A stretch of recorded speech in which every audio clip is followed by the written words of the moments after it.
Talk shoes. Recorded live. Hello and welcome to Castle of Horror, the show dedicated to horror movies and awesomeness. This week we're starting something special with the upcoming release, and I guess it's like this week, honestly, release of Drew's Halloween Man versus Invisible Man from MonsterVerse Comics. We're looking at Invisible Men and Monster Heroes. That's our retrospective. We're going to be talking about Invisible Men and movies where the monster is the hero. So to kick that off, we're looking at the 1933 Universal classic The Invisible Man tonight, starring Claude Rains. Bear in mind, if you haven't seen today's movie, we're going to be talking about it from the perspective of horror fans who have. So warning, spoilers ahead. From Denver, Colorado, I'm your host, Jason Henderson, writer of the Ben 10 comic series from IDW, right now out on trade paperback. With me from Austin is Drew Edwards, writer of the long-running comic Halloween Man, now from MonsterVerse Comics, and a contributing writer to Rockabilly Online and MonsterVerse's Tales from the Grave. Say hello, Drew. Hello.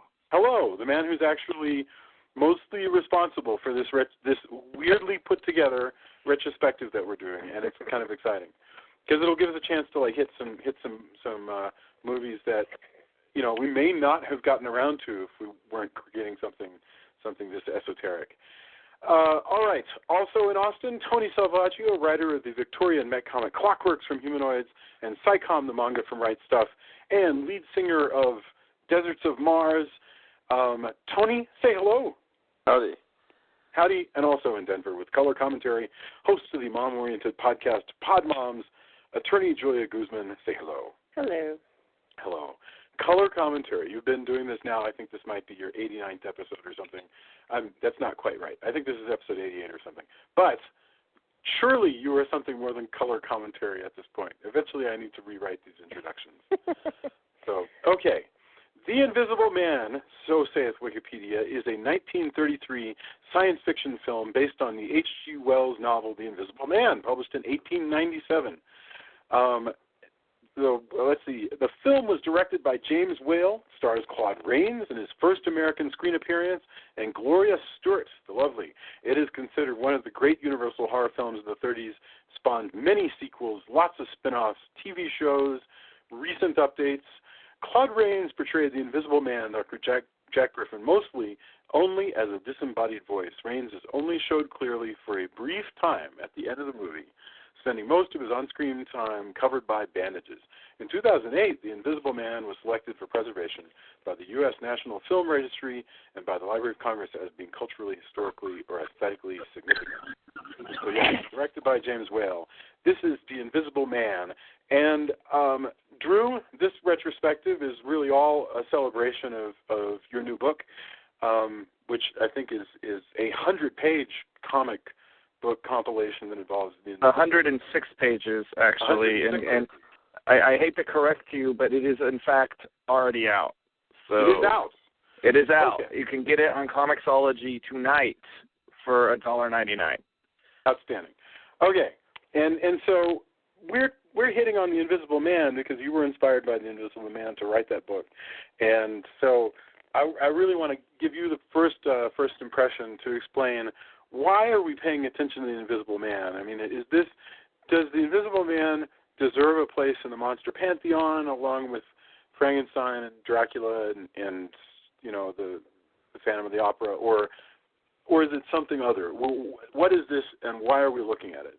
And then after that, we'll get first impressions or responses to that from Tony and Drew, and then I'll go, and then we'll get into. What about me? I don't get talk. Did I? Oh, yeah. I'm sorry.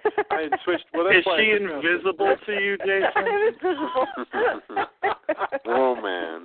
All right. He's like, yes. I don't want to hear your opinion. Julia, you take the spot that I just described as being Drew's. So, okay. I'm so ashamed. No, it's okay. No, that's fine. Drew, tell us, why are we watching this? What's this all about?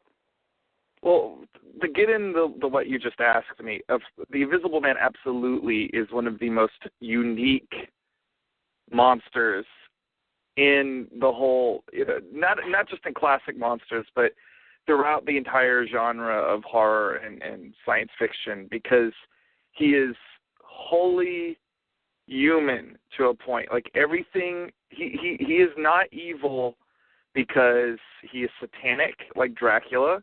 He is not evil because he is been abandoned from by his creator, like Frankenstein's monster. He's not evil because he's cursed, like the Wolfman. He is evil because he is deranged. Right. And he's deranged much in the same way a lot of modern serial killer characters like Hannibal Lecter are deranged. Jekyll and Hyde.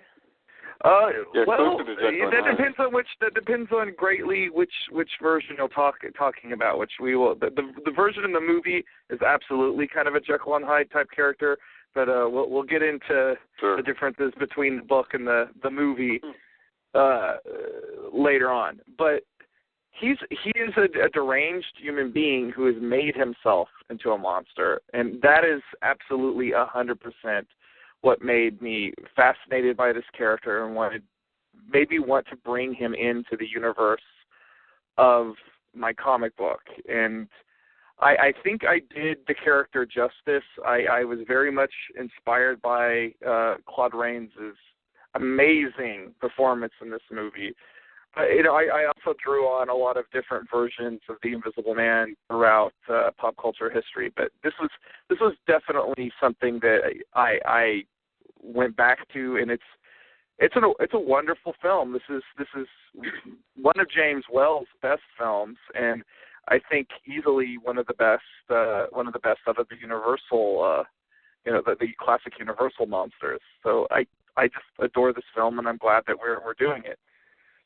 I want to ask you a little bit more later on when we talk about the character of the Invisible Man, about the story of the Invisible Man that you've written, because you don't even know for a while that it is the Invisible Man, if I recall.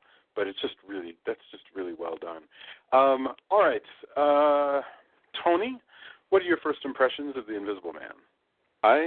I've liked the movie, but I've read the book. It's been a long time since I read the book, but when I did have the book readily available, I read it a bunch of times, and there is a big there's some pretty big differences between the movie Invisible Man and the book Invisible Man, and like I said, we'll wait to get into that. But I'm, watching this again, I think it's a really solid movie, even though it kind of veers from the book, and the effects, for the most part, really hold up. I can only imagine being an audience in 33 and just going like, how the heck did they do that?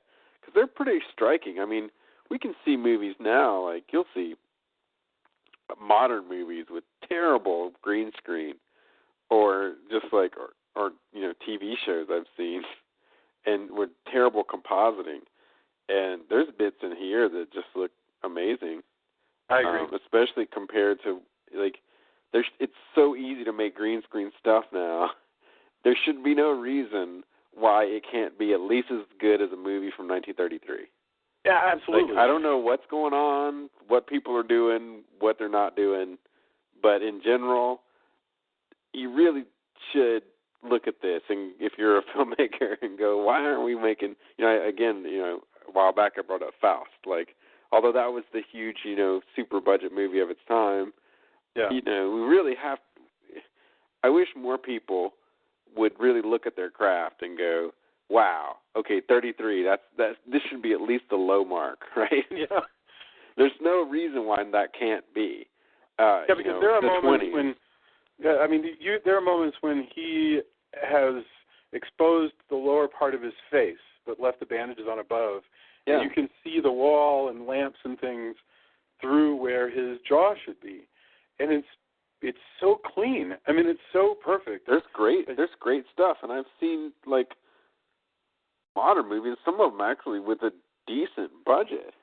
Yeah. That again, why can't we achieve? What are these people not doing or not looking at that they can't achieve something that was done in 33? Well, by 80 years ago. 80 years ago. I mean, wow. I think, and it's awesome, though. I really enjoy the movie. Yeah. What were you going to say, Drew? I think a big thing with the effects here, and I don't want to get too much into it, but they basically invented how to do this for this movie, and I think that's one of the reasons why all that craft is on the screen. Whereas, nowadays people there's so much technology, people are more inclined to be a little lazier about it. Yes, I would say lazy is a big, and sometimes you blame budget, but I've always said, my take on it is, well, don't film the scene that's going to blow your budget. Like, you're writing it, you get to choose I'd rather have no effect or cut away than see a craptastic effect. And there's an example of that. Almost none of that. I was thinking about the fact that Bryan Singer decided not to do the Danger Room in the X-Men because he was like, I could do a Danger Room, but it would drive up the budget by, roughly a quarter or half of the budget that I have, and it's just better not to even risk that, because there's so much to do already in this picture, in the original X-Men, and that turned out to be great. Yeah, okay. So definitely we're going to be talking about the visual effects here. Julia, what are your opening thoughts on The Invisible Man? Well, I mean, pretty much everything Tony said. I thought it was so great. I really enjoyed it. Plus, I thought not only the effects were incredible, but the acting and the story, I mean, it's funny. It's so funny. Like, when you come in, it's just hilarious from the beginning. And then it's really sad. This tragic that he's done this to himself, and now he's gone mad because of the effects of the drugs. And so it's sad for him. It's sad for everybody around. It's sad for, it's a really sad story, and it's also scary in some spots. But I think that's probably the least of it, although he is very violent. Yeah. I think it's more that it's just sad. It's like the pathos of it. But I just thought it was great, really great. There was only a couple little things that were just bugged the crap out of me, including that whole business of him appearing at the end, which I was just like, oh, come on, that's ridiculous. But anyway, mostly I thought it was brilliant. So, and I'll just follow up and say that, first of all, I watched this with Julia, and it was really a lot of fun for us to realize that Universal Horror are a charm all their own. They have a rhythm of their own. They have humor of their own. There are certain motifs that you keep seeing over and over. Julia, I'm sort of highly amused to see that sort of the perfect speed for you when it comes to watching horror movies appears to be Universal Horror, because you've really responded very well to which makes it sound like I'm doing experiments on you, but you've responded really well to Universal Horror. Let's not talk about the experiments. No, the Godzilla though also was really fantastic. I enjoyed that a lot. I think it's just I like the old movies. It could very well be, but this is. I was surprised at how funny. I was surprised at how quick the movie is, and considering that we've watched a number of movies that are quite short, this is not a very long movie, but it clips along. You don't notice it, and then the movie's over, which is a blessing. I mean, the movie's 71 minutes long. It's barely over an hour, and you're just like, this is great, and then it's done. Today in Hollywood, you could not release a 71-minute movie as a feature film. It's just not long enough to be a feature. It has to be at least, I think, 87 or 90 or something. And generally, even, no matter what, the movies get made into these, are typically these over 2-hour movies. So the idea of a 71-minute feature that covers everything you want to cover is delightful. I really admire the craftiness of that. So anyway, now, Drew, you're as best I could put it, you're a big deal Universal Horror aficionado. I want to put this movie in context before we talk about the plot a little bit. So this is directed by James Whale, who a lot of us know as the guy that Ian McKellen played in the movie Gods and Monsters, and he directed Frankenstein and Bride of Frankenstein. But can you put this movie in context in time with the other Universal horrors? Does this was in between the two Frankenstein films, but right after The Old Dark House, which is another horror film that Whale did for Universal. And it was actually a movie he got involved with because he wanted to distract. He didn't want to do a sequel to Frankenstein. That was something Universal was pushing for him to do, and he jumped onto The Invisible Man to sort of distract them from the project that eventually became Bride of Frankenstein, which is ironic because Bride of Frankenstein is easily his most celebrated film. nowadays.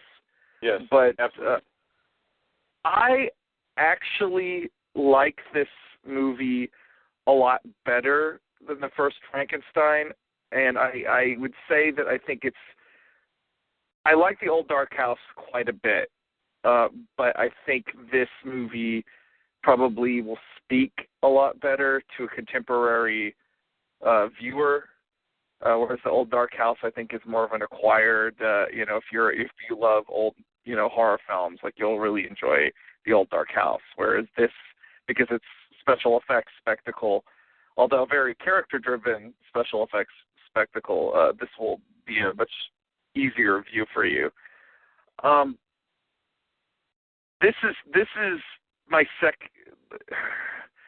I don't know. Like I said, I bat this around a lot with The Old Dark House, but this is probably my second favorite out of the films that Well did for the horror films that Well did for Universal. Well is really the architect of what most people think about as Universal horror, even though Todd Browning did Dracula, which sort of kick-started the whole thing.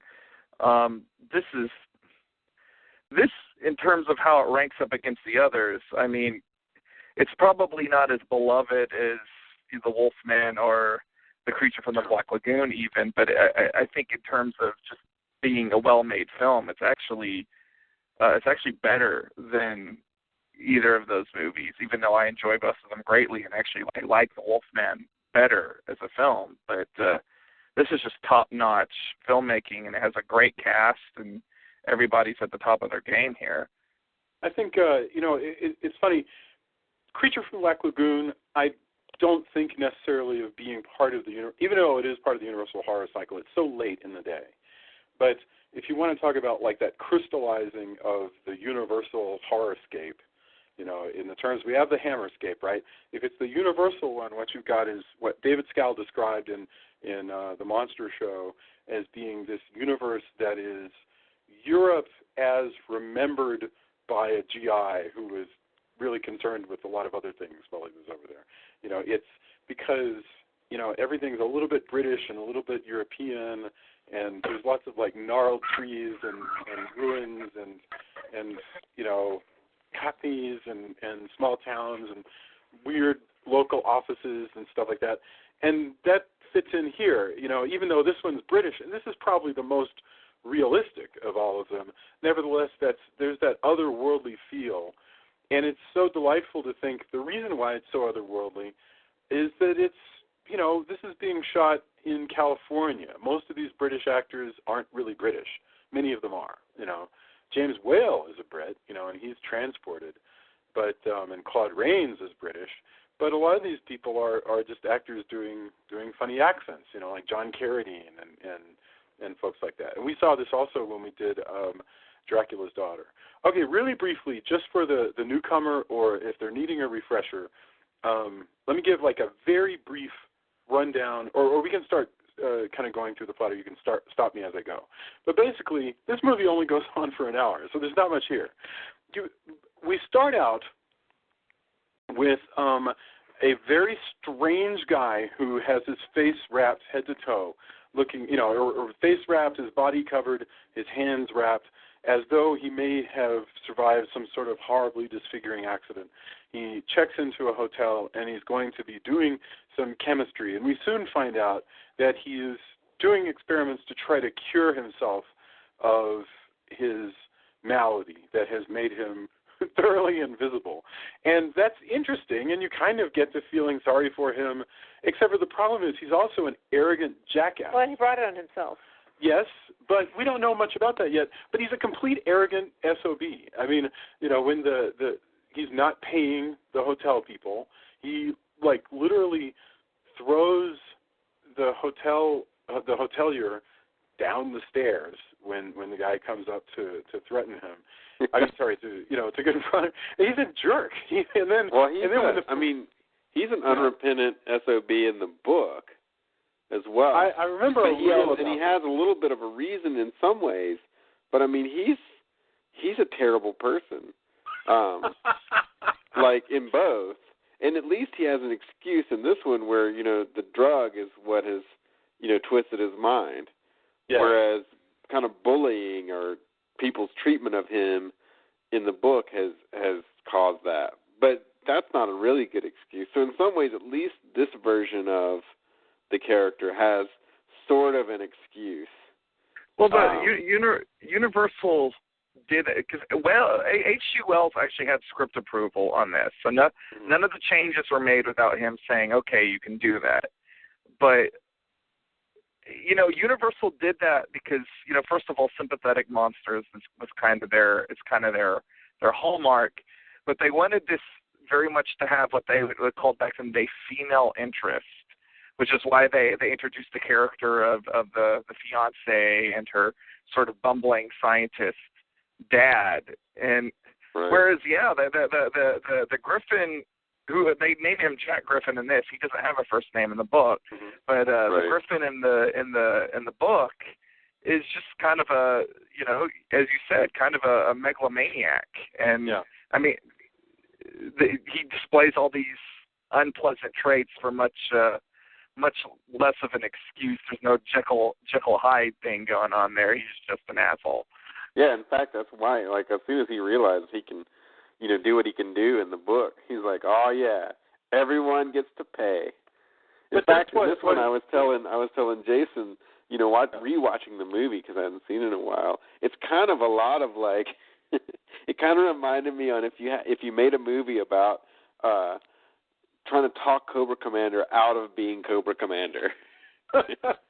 Yeah, he's like, I'm gonna rule this world, or name any supervillain, or Dr. Doom or somebody. Like he's like, I got this plan, and I'm gonna do this, and the world's gonna pay. And he says all that, and then it's a lot of other people going, hey, whatever you do, can you not become a supervillain?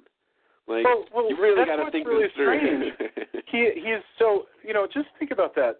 It is in a way like watching the first 72 hours of a supervillain before he has any infrastructure for it. Because when you think about it, sure. Let's say you did have incredible power, and in this case, it is the power to be invisible and to be a smart scientist. But you have this really interesting power that yes, probably could destabilize nations, but he doesn't. It's not like he has millions of dollars and a hollowed out volcano and an army. He has none of that stuff.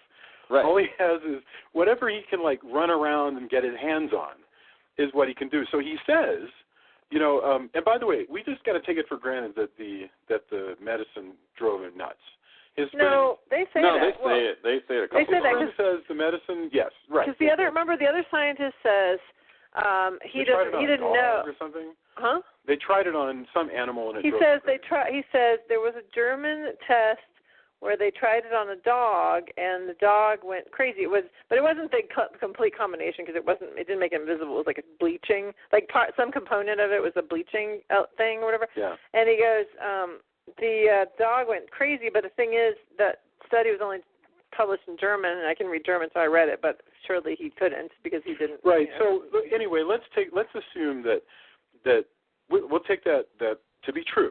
That maybe Griffin was not crazy before, and that's why he has such a lovely good. Well, he was at least a little odd because you wouldn't do this to yourself if you didn't have issues. Right. So I mean, he probably wasn't a homicidal maniac. I mean, that's the thing we have to say, And he seems the brief scene he gets with his fiancée, before he starts raving again, he seems very tender towards her, and that's the only time you really fully see that side of him. Because even though he's slightly sympathetic because you feel for his plight, he's constantly raving.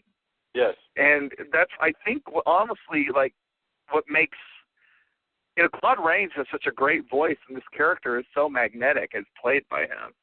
Yeah. Yeah. He's paranoid. He's afraid people are out to get him. He is a megalomaniac. He tells his friend, he kidnaps a friend and says, "You're going to work for me. Get me clothes, bring me a pipe, whatever, and you're going to work for me," another scientist. And he goes, "And here's what we're going to do." I don't remember the exact words, but it's like we're going to. He's going to have a reign of terror, and we're going to start with a few orders. Derail and then he also and kill kings. Go ahead.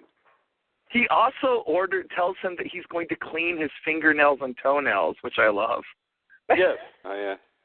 Well, you know when they describe the dog thing, I always found that to be interesting because in the book, his first test is a cat, and he goes into a lot of detail about. And I always just felt terrible for this poor animal. Then he goes into a lot of detail about how it faded away and how the back of its eyes. You know, there's a lot of science. You know, a lot of thought put into the science of the book. The backs of his eyes that are reflective go last, and he thought that was really unnerving. And, you know, how the cat was freaking out, and he could hear the cat, but he couldn't tell, and he didn't, you know, I think he eventually let it out or it got away, and he's like, I don't know what happened to it. But the way he describes it is both very scientific and very callous, but also really kind of chilling, and you get the impression he's like, wow. But he still decided to, even after watching that, he thought that he was so disfigured and he wanted to get back at people that he's still like, you know what, I'm going to go through with this. And so, and we're kind of wonder if the cat went crazy because of the medicine or if the cat just was freaking out because it was invisible and that was not a state it was used to. We don't really know, but it's a really chilling passage in the book. And I think in one of the movies they went through that or talked about that, and I can't remember.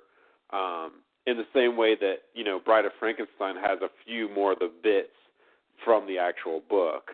Sure. By the way, I found the quote about the Reign of Terror. Okay. He says, we'll begin with the Reign of Terror. A few murders here and there, murders of great men, murders of little men. Well, just to show we make no distinction. I might even wreck a train or two. Just these fingers around a signalman's throat, that's all. See, this is like the genesis of a supervillain. Yes. Luckily, it doesn't so happen. wicked and so funny at the same time. But then you're like, well, you really wonder what's going through the other guy's head, because that's the thing about, you know, supervillains. They always have these accomplices, and you're like, how did that happen? Was it really just do this or I'll kill you, and that guy is like so much preservation that he's like, yeah, okay, I'll go along with it? Or is he thinking, surely somewhere along the line I'll be able to, and I think in this case he is thinking, somewhere along the line I'm going to be able to stop him. I just got to play along right now, because I mean he does try to get on the phone. He tries to, and he does call the friend and the fiance. I think Kemp is just a coward, though. I really do think that is. But he does call though. He does call someone. He doesn't just go along. He does. But I mean, he reminds me a lot of the Arnim Zola character in the first Captain America movie. Is that he seems. You know, he's the toady, but he also seems completely terrified the whole time and he should be, because, I mean, the Invisible Man could kill him anytime he wants. Right. Well, he even says, I'm strong and I'll strangle you. I love that. It is weird. It is very weird because that's when you realize that he's completely off his rocker, because he'll say something so childlike as, because I'm strong and I'll strangle you. I mean, that is... It's truly like a 5-year-old kind of thing to say. So, you know, this drug is doing bad things to him, no matter how smart he is. But he does manage to do a lot of damage, because eventually his friend betrays him, the Invisible Man leaves, and there's two plots. One is he's going to go ahead and start his reign of terror, and also he's going to get his revenge on the fellow scientist. Kemp. Kemp. And so Kemp goes under police protection, and at the same time, the Invisible Man goes on his rampage, and he literally does. He derails a freaking train. I mean, which means he probably killed like 75 people at least. Oh yeah, I mean, there's several cars, and it's off of a huge bridge. Like, he didn't just like derail a train. He derailed a train in like off of a bridge into like a river in the middle of like winter. It does seem like it was kind of ridiculously easy for him to do that. I don't think that it would be so easy to derail a train. I couldn't tell you. Because all he does is like switch the track, and I'm like, well, what track leads off the bridge? I mean, I actually find that, well, okay, you're right. The switch doesn't make much sense that it would be that close to the bridge, but I actually find it pretty plausible that you could probably do a lot of damage to a train of people if you were invisible, because you can do all kinds of crazy stuff. You could uproot parts of a track. You could grab. But he doesn't do any of that. You could grab a tire and leave it on the tracks. But he didn't do any of that. Yes. We don't know. What he did doesn't make any sense. Maybe Anyway, they cut away. You know, maybe he left like 7 mufflers lined up on the tracks. Mm-hmm. I don't know. But he does. He derails the train. Anyway, it's horrible. And the police, meanwhile, are trying to protect this guy Kemp. And so what they do is one of the most innovative things I've ever seen. It was so cool. It really meant that they were thinking, the writers were thinking, hey, what would it be like? How would the police respond if they had an invisible guy out there? So they got to protect Kemp, and so what they do is they literally wrap themselves around him, like 12 police officers, and then wrap a mesh sort of blanket around that, so that in theory the Invisible Man would have to come through them and through this blanket to get to, and any of those things they would be able to see him. Problem, Griffin is actually smarter than that and has managed to infiltrate the police. But I like that the cops in this, again, it's not always the case, especially in these older movies. A lot of times, oh, look, the bumbling policeman, whatever. Yeah. They really have it. They thought it out. I like how, matter of fact, the first policeman, he's like, yeah, by the way, he's got to be invisible because everybody's saying so. Like he pretty much puts it down and goes, all right, well, we have here, because enough people have told us. There's no other like, how could you tell me this? You're crazy. We've never seen this before kind of cop attitude. Yes. He's like, well, enough people have said it. There's an invisible man. So what are we going to do about an invisible man? And they go about trying to solve what you do when there's an invisible man. Like they're like thinking about this. They're going to put it down. There's some disbelief, but the fact is they have this dude, and they, I think that's pretty awesome considering, you watch enough older movies and, they tend more often towards Keystone Cops rather than this really, really competent police force trying to solve a problem, which they've never, that's an out-of-the-box problem. An invisible man is not something anyone's ever encountered. No, you're right. This guy has a more powerful gun. They could, or this, really usually we find somebody with a knife. This guy has a sword. None of that. There's an invisible man. And so they immediately come up with the chain that they're, or the net that they're going to use.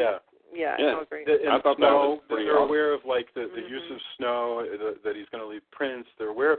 They sort of do a lot of really speculative, clever thinking. Now the goof section of IMDb points out that the tracks that the Invisible Man leaves in the snow are shoes. Oh, don't care. I don't care.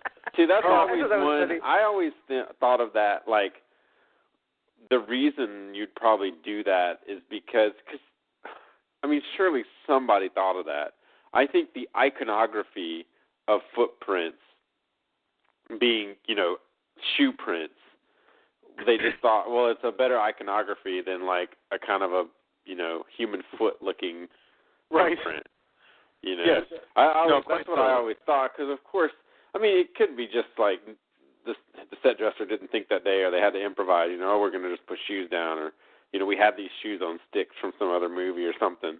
But in general, we would have to cast a foot if we wanted a foot-shaped thing, right? It could have just been an economy of scale because, hey, we've had to have footprints and some mystery. Here's 2 shoes on sticks. Let's just use those. That would be easier than casting something. But I really do think, like, the iconography that you always see of a shoe from that era with the heel and the way it's shaped, my guess is that that's just, hey, why deviate from that, I think that's right. But, I think my guess is it's either that or why we don't want to have a cast. We don't have 2 feet on a stick, Yeah. But it did not bother me in the slightest. And by the way, in the scene where we see his feet, what happens is the Invisible Man, and I want to get in a second into just the logistics of being the Invisible Man, but the Invisible Man manages to get Kemp, who is the scientist that he wants revenge on for turning him in for the police and whatever other grievances. And so, but it's the guy that he wants to murder. And so he's gotten the guy that he wants to murder. He drives him out to the countryside. He says very clearly, here's what I'm going to do. I'm going to, get out of the car, put the car in gear. You're going to roll down a hill and you're going to die. You break your arms and you break your neck and it's going to be awful.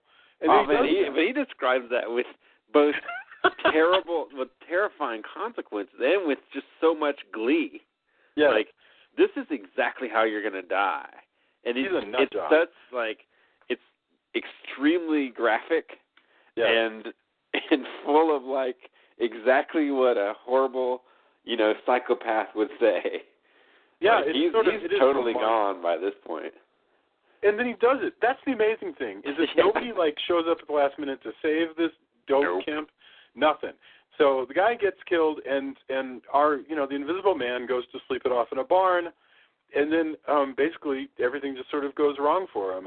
He gets discovered, and so when the police show up, they, being the smart police that we've mentioned before, notice they start to burn him out. Very clever. And when they see footsteps coming out of the barn in the snow, they shoot him.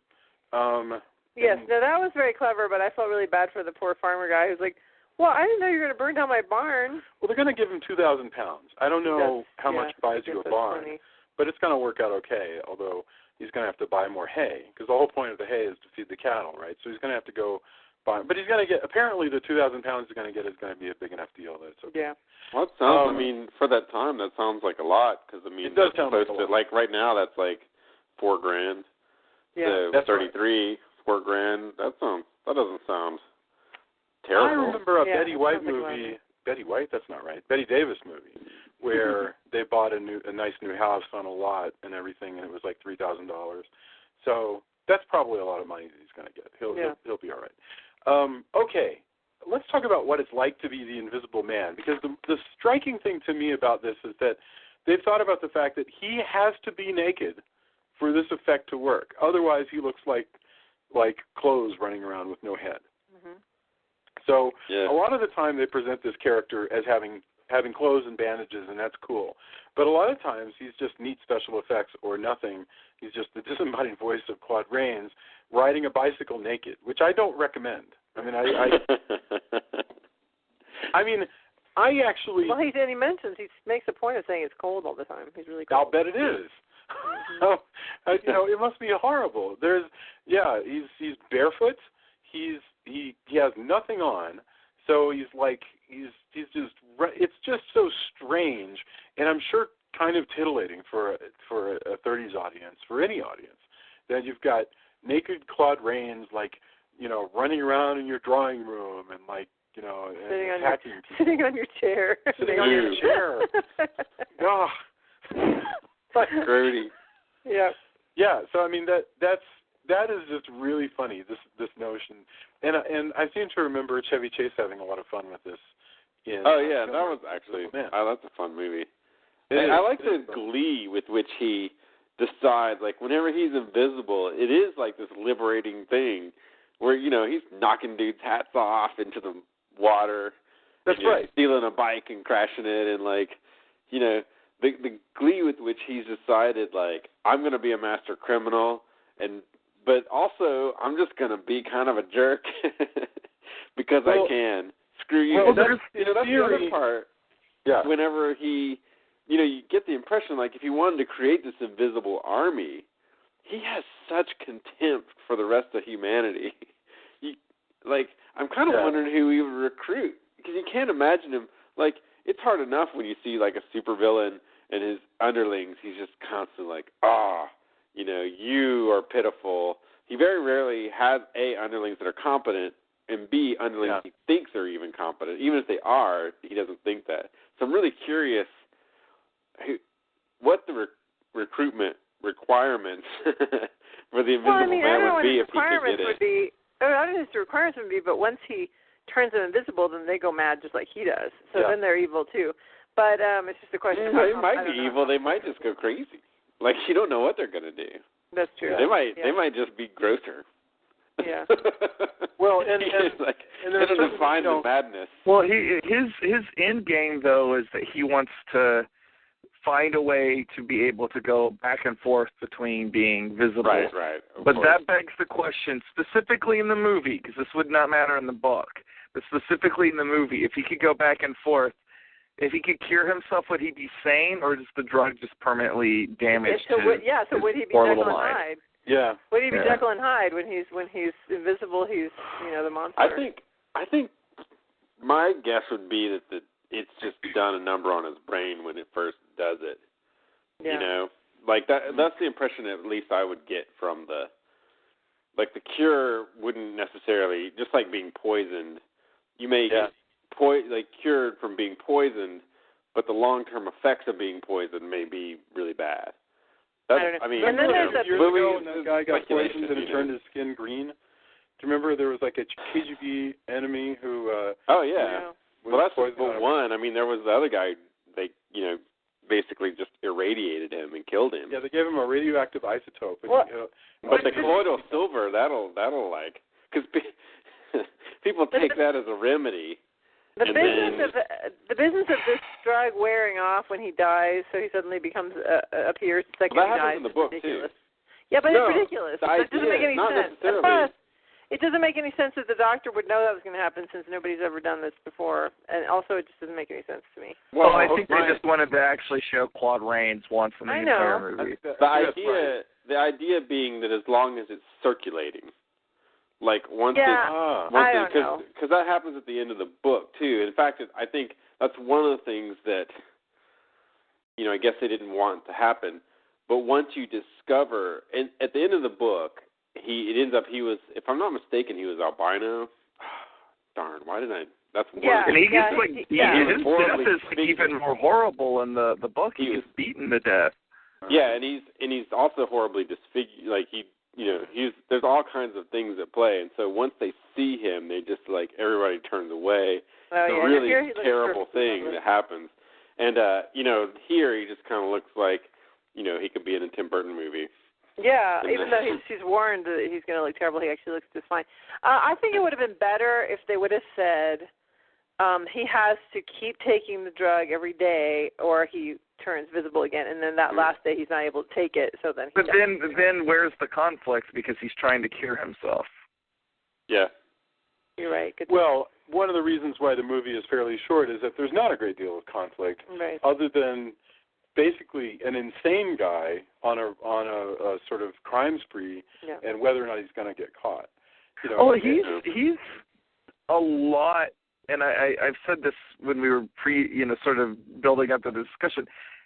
There's a lot more violence on screen with this character than the other Universal monsters. Like you'll see Bela Lugosi lean in to nip somebody on the neck, but like he thrashes people about, and like when he kills that one policeman, you really see him like smacking him around with a chair. That's right, and then smash his head with a table. He throws that bench down on that poor guy, and they actually accidentally hurt the actor. And you can tell, you're like, oh my gosh, that looked like it really hurt. I wonder why, if it just, even with the Wolfman, who's supposed to be like this savage werewolf, you never really see too many actual acts of violence in these movies. It usually kind of fades away after a certain point, whereas this, and I wonder if it's because it gave them an excuse to have, props flying around through the air and things like that. Like, I wonder if that's why they were more okay with that in this movie. I mean, and certainly the character is a little, he reads, even though there's a tremendous amount of humor in the movie, he feels a lot darker than a lot of the other Universal monsters because of the sort of things he says and the way he behaves. And I even said it on Facebook earlier today. The Invisible Man is definitely the most unpleasant of the classic monsters. Dracula might be more evil, but he has better manners. Right. No, what's also interesting about the book is, he is albino in the book, and oftentimes his work is on optics, the reflective nature of things, and that's what allows him. But that also ties in because a lot of times, like, albino, like people with albinism have like problems with their eyes. Mm-hmm. They have problems with sight, and they have the honeybee glasses that. Sure, now that there's a better technology, but I remember as a kid seeing like that's incredible or something. They had these honeybee glasses that helped allow them to see, and for people who had really bad eyesight, et cetera. And so having it not be that, and just like, hey, it's this crazy German thing he found. Kind of, it does change the character by a fair amount, you know, and he's really frustrated. I mean, he's more frustrated in the book by the fact that he can't turn back, you know. Yeah. That's what just really, you know, he's trying to do poignant this thing. about him.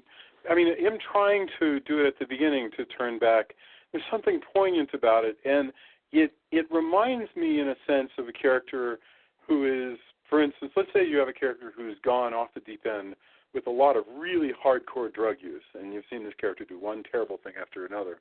And then you may have one scene where for some crazy reason he spends some Saturday or another giving a half-assed attempt to, like, go to rehab or something.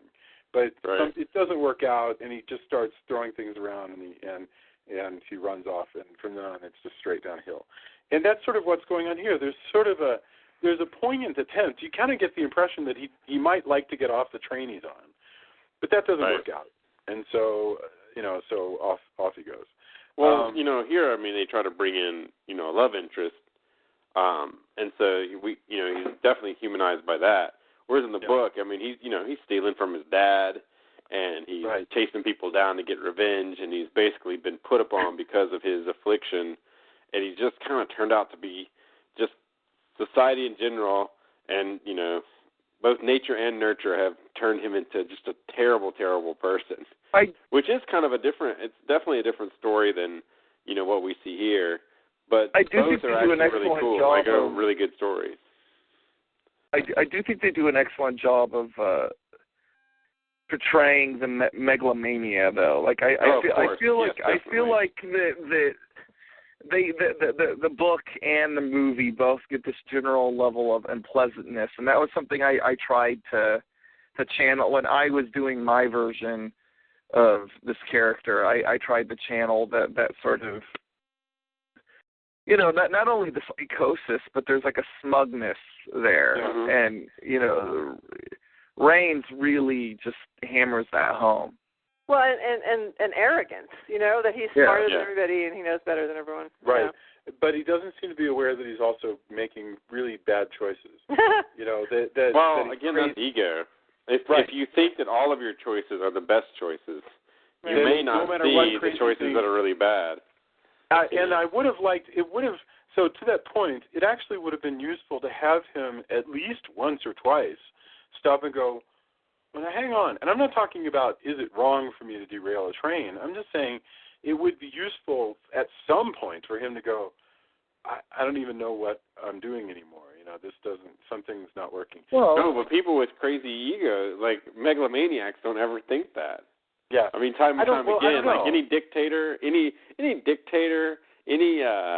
know, you've seen just terrible movies made by people who just surround themselves with yes men, and you get this movie and you're going like, what were they thinking? Like, how could this get made? It's because nobody either had the gall or wanted to keep their jobs and knew, or got fired. Like, the right people got fired because they were like, this is stupid, and off the set or off the game or off the whatever, you know, whatever creative endeavor. Much less, you know, dictators that, you know, wow, I think this is really bad. The people might revolt, you know. Like, you see people like that all the time. Like, that ego is possibly their downfall. In almost every case, and I think this is just an example of that. Like, he does have no remorse, and he isn't ever going to, because the rest of the people, especially once he becomes invisible, are nothing. They're lower, they're inferior, and nothing can be as awesome as Griffin is.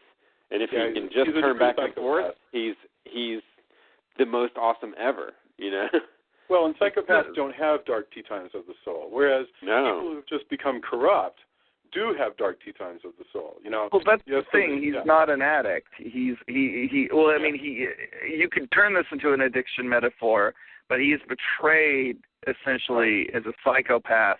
I mean, what you have here is more or less a serial killer who happens to be invisible. Sociopath. Right. He's drunk with power. He even says, power, I said, to walk into the gold vaults of the nations, into the secrets of kings, into the holy of holies, power to make the multitudes run squealing in terror at touch of my little invisible finger. Even the moon's frightened of me, frightened to death. The whole world's frightened to death. He's just completely drunk on that. So it is an addiction of sorts, you know. Yeah. That's interesting. But I enjoy this debate, this distinction between the addiction metaphor to show somebody falling, somebody being corrupted from what they were, versus an addiction metaphor that involves somebody who's completely detached from reality. Right. You know, and those are just two different means of doing that. And also, Indigo doesn't ever talk about any of the petty things you could do. Like, this isn't a teen comedy where he's going into watch women undressing or whatever. Yeah. He doesn't. You know, one gets the impression that he's bored with that and he's already done it. Probably. But more likely, that's not even. He's like, look, whatever, that can happen anytime. But the real meat of the matter is, doing all of this, stuff, being where kings are, doing terrible acts and getting away with it scot-free.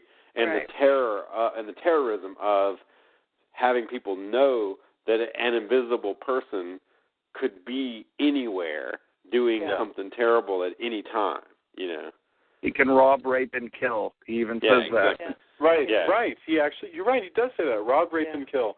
But the thing is, being able to rob, rape, and kill doesn't get you the throne. That's what I don't understand. Is that doing those things? It doesn't get you money per se. He wants power. He's not necessarily about money. He's about power. But no, I mean, he's just saying he can do whatever he wants. That plan makes no sense. Unless I don't think he has a real plan, though. Yeah. I mean, well, his plan, his plan is power, but the plan doesn't have as much as he's thought it through. Basically, is if everybody cowers to me, if I can be anywhere at any time, or people think that I can, then that's the power. Right. And the sad thing is, just like, frankly, I hate to admit it, but just like Dracula's plan in London in the book, that plan doesn't turn out to be as good as he thought. Because, look, he doesn't make it, the Invisible Man doesn't make it the week. He gets shot because some people know where he is and they shoot him when they see his footprints. He really, Yeah, I mean, in the book, he's like, hey, look, hold my money, because I can't hold money and the guy steals from him, Yeah. So he's like, well, the thing all right, is, damn it. the thing is that he decided to start off just killing people. Like, he kills people when there's no reason to be killing people, just to be a show off. Like when he hears the cop that questions that he exists, and he's all mad. He's like, oh, I'll show you. So it's not, like you said, he doesn't have a plan, because if he had a plan, he wouldn't just go off killing people willy-nilly. He'd strategically pick who he's going to target. Yeah. I mean, he should go to Washington. No, I'm sorry, he's in London. He should go to Buckingham Palace, and he should find some extremely high person in the court, and he should start driving that person crazy with thinking that a demon is telling him to do things. Yeah, the Prime Minister. He could take over the British government if he would just slow down, take things more easily. But you're trying to rationalize a crazy person. That's the thing. He is insane. And even again, my incarnation of this idea, this character, I gave him a little bit more of a motivation, because I had this ultimate goal that he wants to A, figure out what went wrong with him, and B, create this sort of master race of invisible people ultimately. But even then, there's this megalomania, this sort of, there's no real rationality there. It's batshit insane. Yeah. And I do think that is partly the appeal of this character. Is that I want to ask you. You brought up the question before we started. You said, I'd like to talk just about this trope of the Invisible Man. Like, why do we keep coming back to this? Because there's a heck of a lot of Invisible Man stories out there. And one of the most popular Marvel characters is it's actually Invisible Woman. But why is this trope popular? And I think it's interesting, Tony, you point out he doesn't get into anything sexual in here, although I think if you ask people on the street, hey, what do you think an Invisible Man would be able to do, I think sexual misbehavior is one of the first ones that pops up. Well, yeah, that's what I think, why this character, I mean, A, it's of a time, but B, I think this character in particular is thinking, he doesn't have, like you said, he doesn't have the plan, the master plan. Right. But he's thinking on a different level of what he wants to do. You know, his kind of plan of in his madness is, you know, to do all this stuff, and that's so much more important than, you know, his fiance, of anything else that was around. You know. Well, I think that's what, you know. Again, that's why when I was watching it, I was thinking, like, you know, this in general is like the genesis of any supervillain you can think of. Is, you know, they have this ability to do something, and they decide, like, I'm going to do this. You know, this is like the defining moment. You know, and I thought that was really interesting. But yeah, I mean,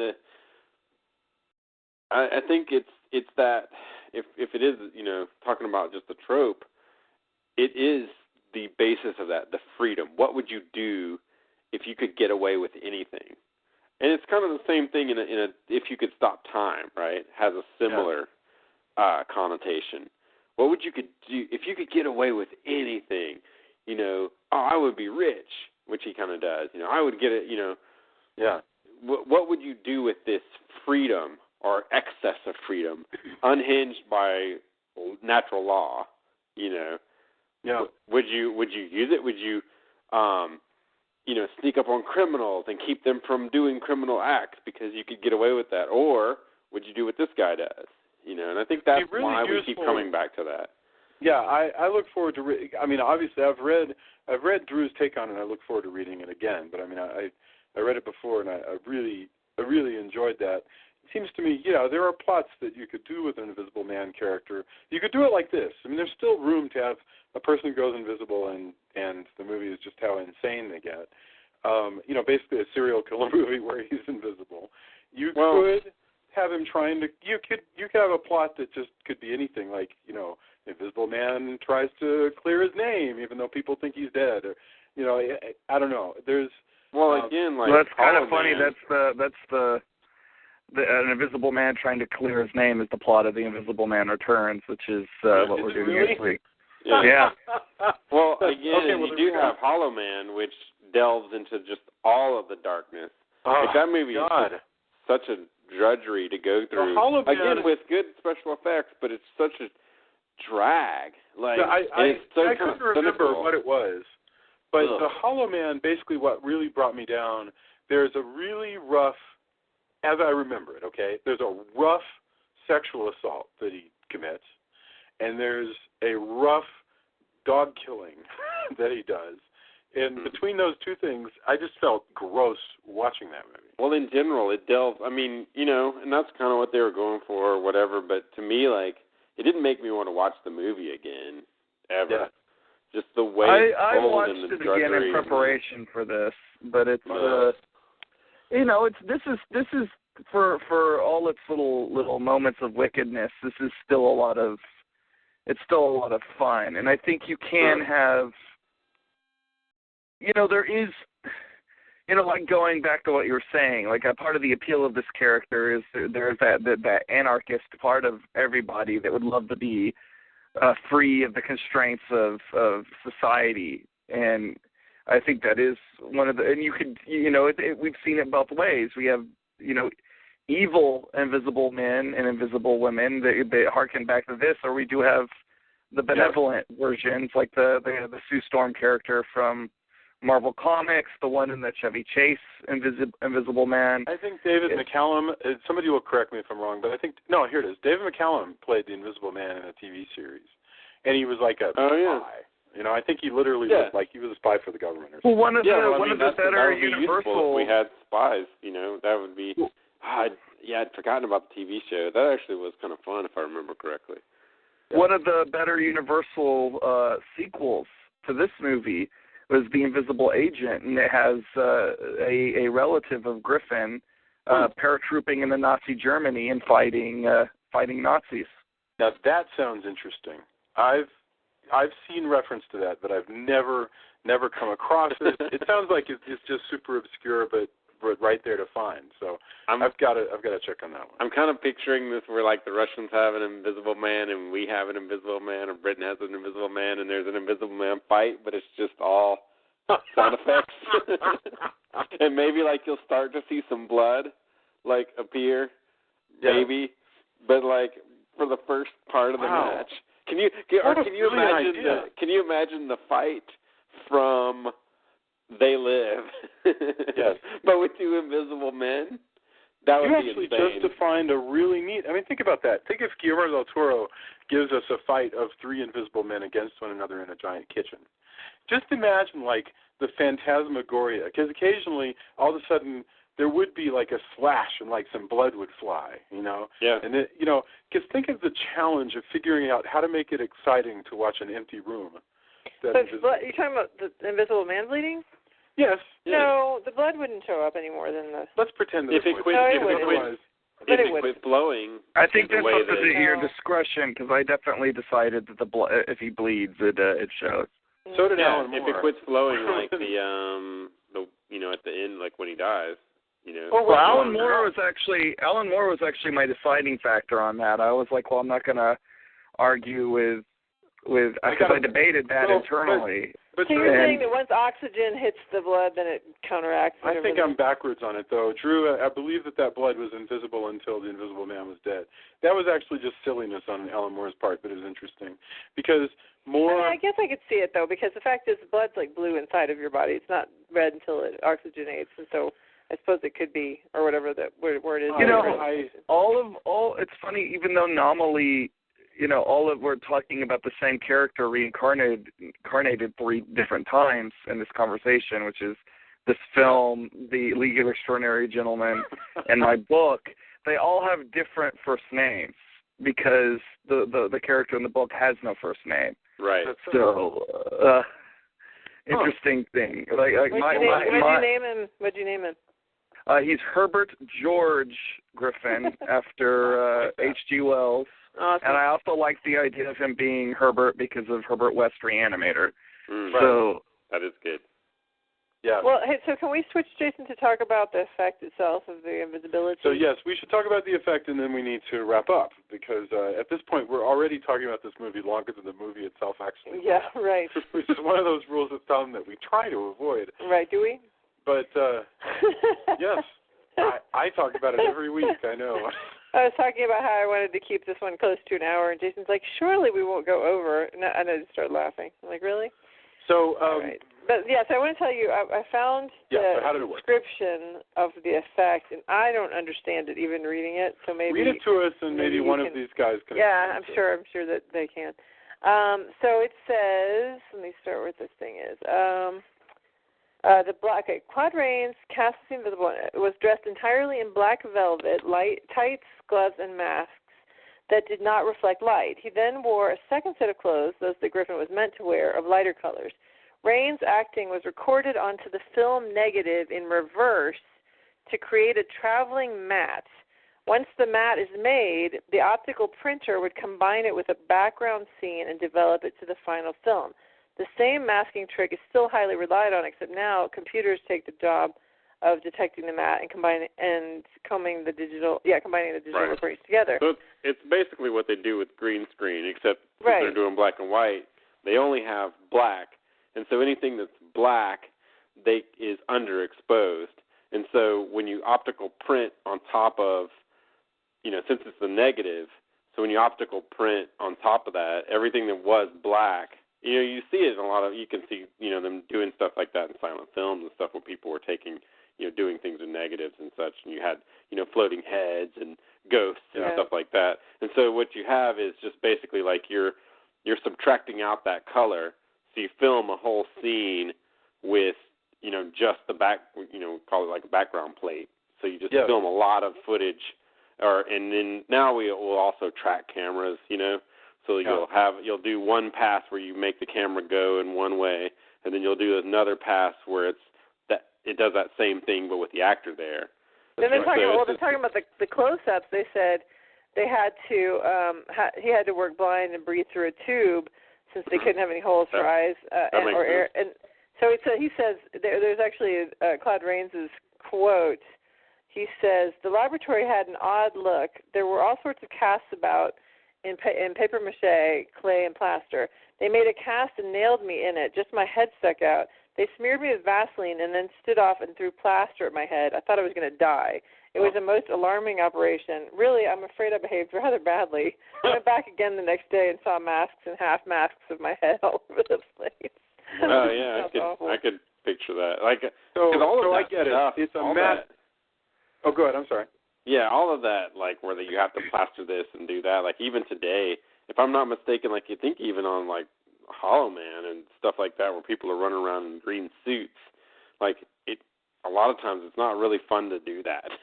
Mm-mm. And or like it's gotten easier and easier, but it's still, you're in you this. Still have something covering your whole face, which even if you have like a covers up over your face, even though you have like oxygen all around you, you're still like, I can't breathe. Yeah, I can only imagine what what they had to do. I mean, felt and everything, like, something matte back then, that probably was not really fun. No. At all. And by the way, we should just mention what an iconic design this character is. Because most of the time when Griffin is on screen, he's got the crazy wig sticking out from underneath the bandages, and the bandages are wrapped so that he has this sort of hawk-like nose shape and these weird goggles, these dark glass goggles. He's wonderful. It is just an incredible design. Mm-hmm. And yeah, I just was delighted. So intimidating and scary with the fake nose and everything, yeah. Yes. So that was it also serves this great purpose of giving him lots of things he can remove and throw at people. Right. That's absolutely right. So it's just a delight to see that. I love when he's walking around and they tackle like the shirt where he leaves that behind and stuff. Yes. Yeah. Yeah. Well, the guy's like, how can I handcuff a shirt? They're like, handcuff him. How can I handcuff a shirt? Yeah. That's great. Okay. So final thoughts. Let's do it fairly quickly, and then we'll come around and do endorsements. Drew, what else do you want to tell us about The Music Man? And then we'll come around again. The Music Man. The Music Man. Did I say The Music Man? Yeah, that's a very different movie. We're going off a really good tangent here. So what do you want to tell us about The Music Man? The reason he said that is because he took our children to see The Music Man this weekend. So it all makes sense. I'm so embarrassed. I wish that I could say we'll clean that up in post, but there is no post. What do you want to tell us about The Invisible Man? The Invisible Man? Or The Music Man. The Invisible Man. Now my train of thought is gone. I had something that was going to sound really smart, Jason, and now it's gone. Sorry about that.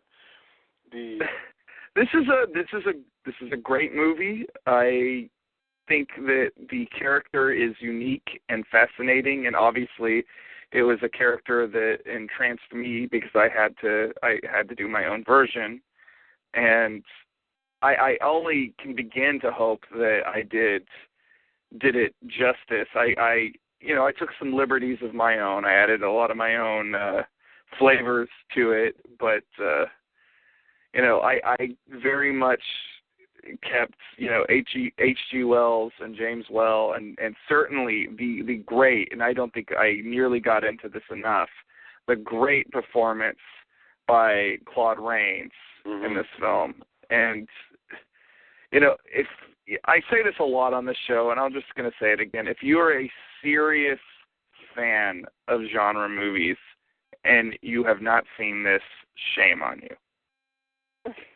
I think we don't even have to shame them, because you could have you could be like a serious fan, but like you're 15 years old and you just haven't had a chance to. Fair enough. And hopefully, if somebody has not revisited this in a while or has never seen it, they will take it upon themselves to say, oh, Castle of Horror is doing The Invisible Man. I want to check that out. And if that is the case, please let us know on Facebook, because I want to know if we've turned anybody on to this movie. Yeah, I'm interested if people would listen to these things and just become obsessed with Universal horror or something like that. It would be cool to hear from teenage Universal crazy. Thank you very much. All right, Tony, final thoughts. The Invisible Man. Oh yeah, I mean, I really, I like this incarnation. Like I said, I read the book. I think maybe I was intrigued. The funny thing about the book, I think I was intrigued more about kind of the science and the kind of put upon nature of the character, because he's really a terrible person, and to want to reread that, like, there's got to be something there.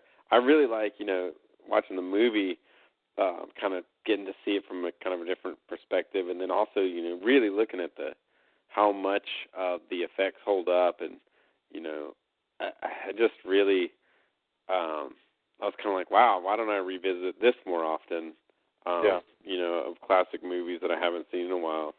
It's really, really good, and it has, like, this, like many other Universal movies, has set what we think of as the Invisible Man. This is the visual lexicon for, the bandage-wrapped guy with the goggles and the hat, trench coat, is the visible lexicon for the human, for the Invisible Man. That's right. Since this movie, like, that's, that, like a lot of Universal horror, like when we think of Frankenstein's monster, we think of him as flat-topped, Yeah. For the most part. So I think that's really, really interesting, what a film, black and white film told us and, has informed us. People do different things with it, but in general, this is what we get, more often than not. I think that's really, really great. Very cool. Julia, do you have any final thoughts you want to share? Yeah, I have never been one of those people who just watches a whole bunch of old movies, and this podcast has really exposed me to, granted it's the horror version of it, but still, all these wonderful black and white films, because the only one, I was really a fan of was The Wizard of Oz, which of course is half colorized, but all these other films, I just never thought, I kind of thought they were, I don't know what I thought, that's boring, I guess. But they're great. They're fantastic. It makes me want to watch some of the, the non-horror ones more. Yes. They're just so interesting and innovative, and I just love that they can do so much without computers. To me, at this point, it's like anything you can do without computers is more interesting than anything you can do with them, because we do so much with computers now. Yeah. So, I think it's great. We loved it. Well, so we need to watch, crack out, Wuthering Heights and Jane Eyre over the weekend. And, or something. All black and white versions.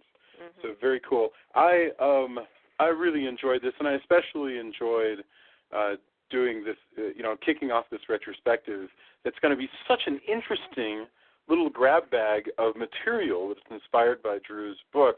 Because just to remind everybody, Halloween Man versus Invisible Man is about a superhero zombie, basically, who takes a case investigating a series of murders that turn out to be the work of an invisible man, the Invisible Man, and it's so well done, and I was so impressed with that. So we're going to be doing a little retrospective of things that inspire that world. So we're doing Invisible Man and Heroic Monsters, and I'm delighted. It's a lot of fun, and let's go around and do endorsements, and then I'll tell people about what we have next.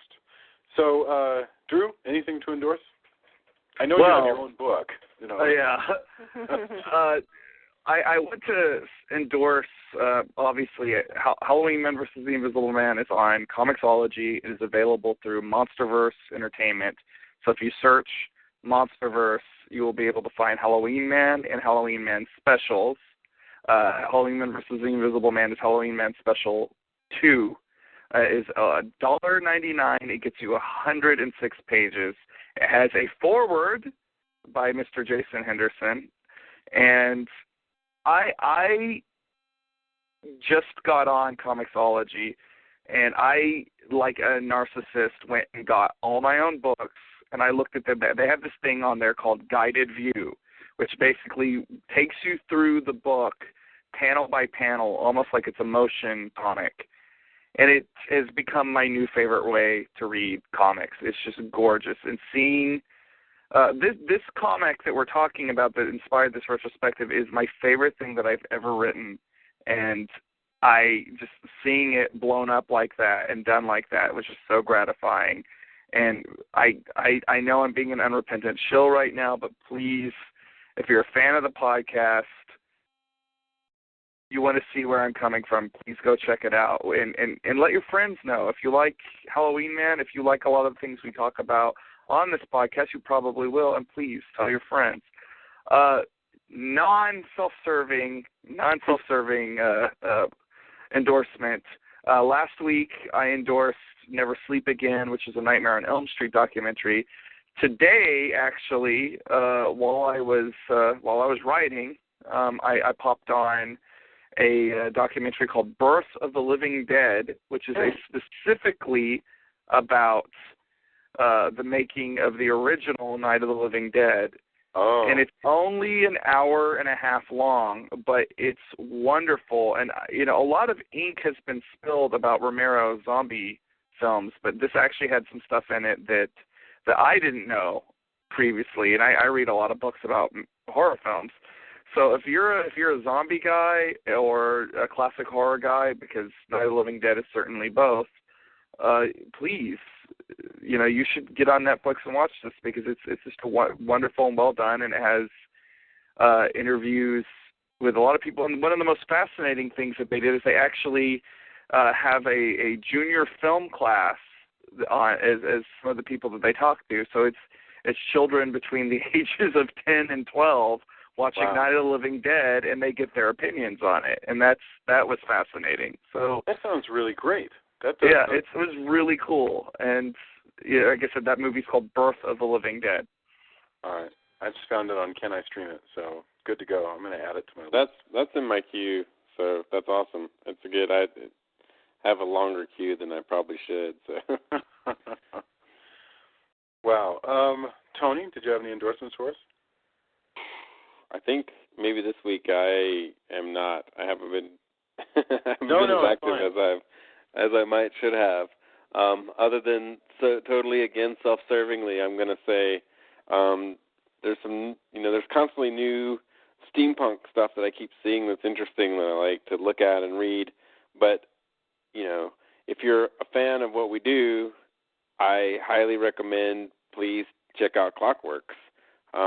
This is one of those cases where sales of our book directly, since our property is co-owned by the publisher, sales of our book directly affect whether or not we can do book 2, which we would love to do, as we describe it. Seven Brothers meets Dracula, except replace the Dracula with mechs. So Kung Fu. If you want to see Kung Fu meet steampunk, which I still haven't seen yet, I'm sure somebody else is doing it at some point because we've talked about it enough. That please check us out and tell people. Again, when we wrote Clockworks in 99, started writing it, there was no steampunk scene. So it's really weird to kind of come into a scene where we're now an also-ran instead of an innovator, but we still have some stories that I think haven't been told, and it's also the genesis of a steampunk world where the mechs are one of the few things that's steampunk. There's not airships and gears everywhere or whatever. And so we're still an while that is, and that's one thing that kind of sets it apart. So again, it may be, shilling for my own thing, but that's kind of what you have to do these days. And because, like I said, it directly, the sales of this directly affect whether or not we can do more in this world. And I love this world. So rock on. Yeah. Rock on. All right, outstanding. Julia, did you have anything that you've been watching this week that you want to share with the world? Well, I finished out my. Every year I try to watch all the Oscar Best Picture nominees and of course the winner. So I finished them all out. I've watched them all now, and this week's was Philomena, is how they say it in the movie. I would say Philomena, but Philomena, starring Dame Judi Dench. God, that's a tongue twister. And it's really great. I mean, it was such an interesting story. The fact that I'm a sucker for true stories. I love, or whatever, based on true stories. And this one is particularly interesting. The story of a woman whose child was stolen from her by quote unquote evil nuns. Her son was stolen 50 years ago, and so she sets out to try to find him. So it's a really interesting picture and story. So yeah, I recommend that one. Outstanding. The only thing I've been working on writing a new book, and this past several days of literally taking a break from it I realized that I needed to understand more about Jewish sorcery, because one of my major characters is a Jewish magician, and I don't know much about Jewish magic, so I'm reading this book called Jewish Magic and Superstition: A Study in Folk Religion, and after that, I've got a giant encyclopedia of Jewish magic. But this one, Jewish Magic and Superstition, I totally recommend it if you want to learn all about how Judaism handles demons and black magic. It's pretty awesome stuff. It's mind blowing. And Denver Comic-Con is this weekend. I'll be there, but quite beside that, Denver Comic-Con is really, really cool because it's sponsored by and benefits the Comic Book Classroom, which is a Colorado-based nonprofit that basically uses comic books to teach literacy. And there's a really, really neat experience for kids at Denver Comic-Con. There's a whole section where they do tutorials and activities and stuff like that. So at the same time that everybody's doing the cosplay and going to cool panels and stuff, there's just some really neat activities. You know, a friend of mine, Josh Elder, who has written Scribblenauts and a really critically acclaimed Superman story, which was really personal to him, has started a thing called Reading with Pictures.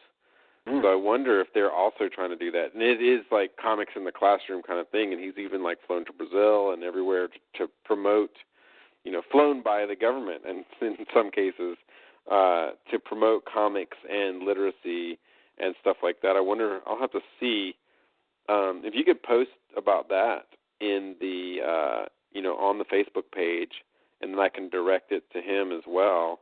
Absolutely, yeah. It'd be good. And he wrote $15 for a 3-day ticket for children. They have no desire to rake money off of That's the awesome. children. Now the adults will pay through the nose, but the Sure. children are like $15 a child. It's a really That's awesome. He wrote Mail Order Ninja for Tokyo Pop, and that's how I know him from going to San Diego Comic-Con. But yeah, I'd like to know more about that, and then see if he has it, and I'll be able to mention that. We kind of mentioned him on. He's a really great guy, and has done a lot as far as promoting comics in the classroom and stuff like that, and that's something near and dear to his heart, and also to mine as well. I mean, there was an SAT study version of SciComm, even of Book 1. That's right. So that's kind of cool. Yeah, definitely. I want to know more about that, and I can turn him on to that too. Okay, I will post cool. something about it. That's awesome. So, all right then, guys. Thank you once again. This is going to be a really fun retrospective. We're going to be back next week with Return of the Invisible Man, and then we're going to hit some really interesting monsters, and then we are back into some horror, which is going to get to be some horrible horror, and we are rocketing towards our very special 100th episode. Scariest movie of all time. Which is arguably the scariest movie of all time. And then we're just going to keep going, because I was looking at the schedule the other day, and we are scheduled out a long way out, and somebody on the Facebook just said, hey, get back into some vampires, and boy, we need to do that. So we will see you next week. Like us on Facebook, engage with us, tell us what you're liking and what you're not liking, leave comments, tell your friends, subscribe to us on Stitcher and iTunes, leave reviews. We want to hear all of that. Have a fantastic week, everybody, and we will talk to you soon. Bye. Good, John Boyd. Bye. Night.